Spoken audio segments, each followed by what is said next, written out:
ज्ञान के पंथ कृपाण के धारा, परत खगेश लगे नहीं बारा, जो निर्विघ्न पंथ निर्वाही, सो कैवल्य परम पद लाई।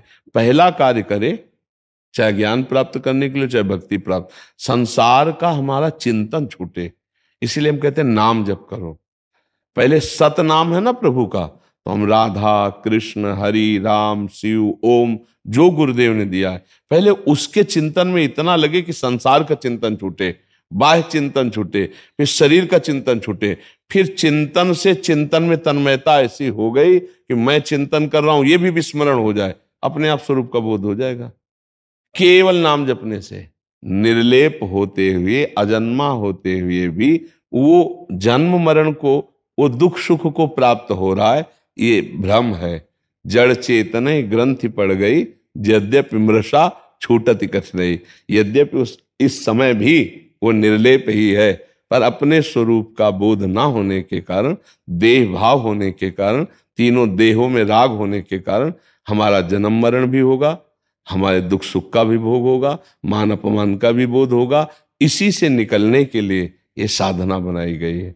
भगवान कहते हैं ब्रह्मज्ञानी जो शब्द ब्रह्म और परब्रह्म दोनों का ज्ञान रखता हो, शब्द ब्रह्म शास्त्र और परब्रह्म की अनुभूति, ऐसे महात्मा के पास जाओ, प्रणिपातेन उनकी शरण में हो, साष्टांग दंडवत करो, दैन्य भाव से उनसे प्रश्न करो, वो जैसा आदेश करें वैसी साधना करो, तब जाके कहीं बोध प्राप्त होता है। साधन चतुष्टय के बिना ज्ञान का अनुभव होना बहुत कठिन है नहीं?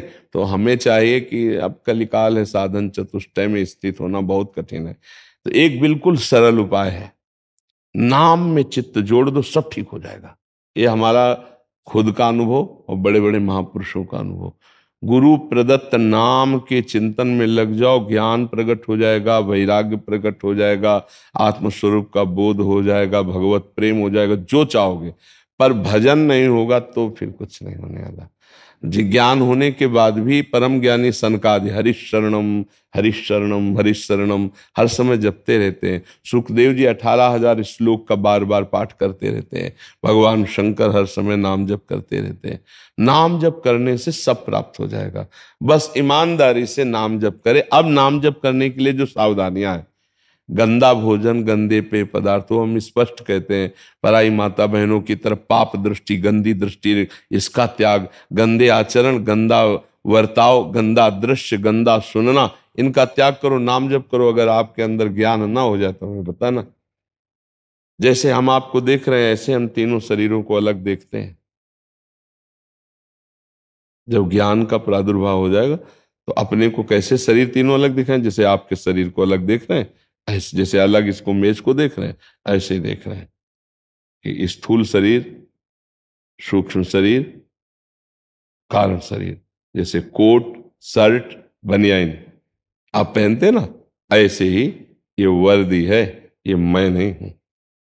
अब इसके दुख सुख का भान होता है, पर दुख सुख की व्यथा नहीं होती। वो समझ में आ रहा है, गर्मी है तो समझ में आ रहा है, उसकी व्यथा नहीं है। यम ही न व्यथ्यंते पुरुषम पुरुषर्षभ सम दुखा सुखाधीरम सोमृतत्वाय कल्पते। जितना इसका राग छूटता चला, ऐसा नहीं कि ब्रह्म ज्ञानी को पता नहीं चलता थप्पड़ मारो, तो ऐसा नहीं, पता चलता है, पर उसका जो परिणाम व्यथा है वो नहीं होती। थप्पड़ मारोगे पता चलेगा थप्पड़ लगा, वैसे ही लगेगा जैसे एक संसारी पुरुष को लगता है। संसारी पुरुष को उसका परिणाम होता है, वो दुखी हो जाएगा, व्यथा आज, उसको व्यथा नहीं होगी, पीड़ा वैसे ही होगी। अगर यहां काटा जाएगा तो पीड़ा हो गया, ऐसा होगा, पर उसकी व्यथा नहीं होगी। बस यही अंतर है। बुखार होगा तुम ऐसे होगा, पर उसकी व्यथा नहीं होगी। शरीर का धर्म है, वो अपने धर्म से पीड़ा को प्राप्त होता है, और उसको ये ज्ञान है कि पीड़ा इस शरीर को, इसलिए व्यथित नहीं होता। और जिसको इसका ज्ञान नहीं, वो व्यथा को प्राप्त हो जाता है। जो यम ही न व्यथ्यंते ते पुरुषम पुरुषर्षभ सम दुखा सुखाधीरम स्वमृतत्वाय कल्प, वो अमृत पद का अधिकारी हो जाता है। तो इसलिए नाम जप करो, गंदे आचरण छोड़ो, और शास्त्रों का स्वाध्याय करो, संतों का संग करो। भगवान की कृपा से ही भगवत बोध होता है, आत्मस्वरूप का बोध कृपा से होता है। साधन तो असाधनों के त्याग के लिए है। नहीं नायम आत्मा प्रवचनेन लभ्या न मेधया न बहुना श्रुतेन, कहा जाता है, यही तो साधन है। लेकिन वो कहते हैं ना, कैसे? जिसको जो वर्ण कर ले आत्मस्वरूप। आत्मस्वरूप कौन? गुरुदेव। गुरुदेव ने जिस पर कृपा कर दी, स्वीकार कर लिया, उसी के अंदर आत्म तत्व का बोध प्रकाशित हो जाता है। ये मेरा ही ज्ञान है, ये मेरा ही स्वरूप है, किसी और की बात नहीं हो रही। तो ये स्वरूप नहीं मेरा, ये तो शरीर है, ये तो ढांचा है जो माया के द्वारा रचा हो। आप देखो, इसी को माना जा रहा है मैं। ईमानदारी से देखो, इसी को माना जा रहा है मैं। यही घोर अज्ञान है, घोर अज्ञान। कोई मकान को मैं थोड़ी बोल सकता है। नहीं, मेरा तक तो ठीक है, मेरा में भी ममता वो रख रहा है, पर कहीं ना कहीं सुलझा हुआ तो है कि मकान तो मैं नहीं हूं।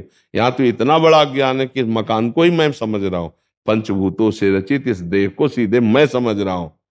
अब इसीलिए फिर शोक मोह दुख जन्म मृत्यु चिंता भय ये भोगना पड़ रहा है, बेमतलब में भोगना पड़ रहा है। ये भ्रम होने के कारण बेमतलब भोगना पड़ रहा है। जैसे स्वप्न में कुछ नहीं था, पर चाकू से अगर गला काटा जा रहा है तो मृत्यु जनित दुख होगा, कुछ नहीं है। ऐसे जागृत में भी कुछ नहीं है उसको, पर उसको दुख सुख का बोध होगा जब तक देहाभिमान है। देह भाव रहित होने के लिए ही गुरुजनों की शरण में रहकर साधना की जाती, तो वो बोध प्राप्त होता है अपने आप से अपने आप को।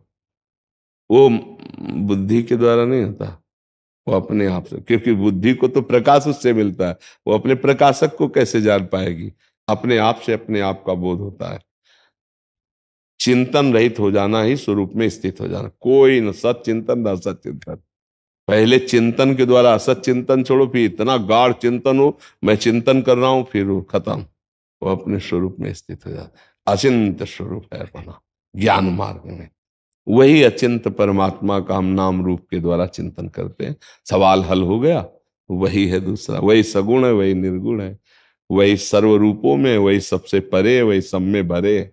बस ये रास से रघुनाथ कर बेग न जाने कोई, और जो जाने रघुपति कृपा तो सपने मोहना। समझ पा रहे हो आप? नाम जप करो, सत आचरण करो, सत शास्त्रों का स्वाध्याय करो, सत्संग करो, फिर बात समझ में आए। सत का बोध हो जाएगा, असत का त्याग करो।